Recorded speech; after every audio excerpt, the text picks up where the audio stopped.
Nakabinipisyo sa libreng serbisyo sa gobyerno pinaagi sa Real Quality Public Service ang mga residente sa Barangay Alaim, Manolo Fortich, Bukidnon. Sama sa medical check-up, ibot sa ngipon, tuli, libreng mga vitamins ug tambal, masahe, gupit, ay check-up ug kasal.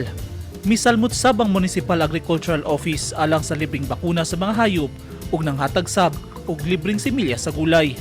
Anausab ang Municipal Treasurer's Office alang sa gusto mo bayad sa ilang mga buhis, Office of the Building Officials alang sa mukuha og building registration o permit ug External Affairs alang sa gusto mo lukat, ingon man ang uban pang departamento sa lokal nga gobyerno.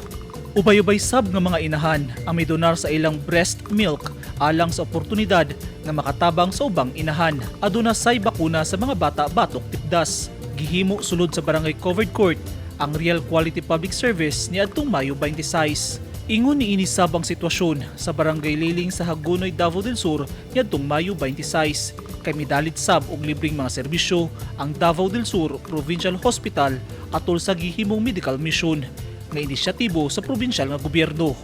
Mukabat sa 600 ka mga residente ang nakabenipisyo sa medical consultation ug sa gipanghatag ng mga tambal, check-up sa mata, tuli sa mga batang lalaki, minor surgery sama sa cyst, wart ug mold removal, wound dressing, COVID-19 vaccination ug libreng massage, ingon man veterinary services. Busa gikalipay sa mga benepisyaryo nga dunay ingon niini nga mga serbisyo nga gidalit ang gobyerno kay dakong tabang kini kanila aron dili na sila kinahanglan nga mogasto pa sa ilang kaugalingong kwarta. Eugene Hinutan, Newsline Philippines. Stay safe.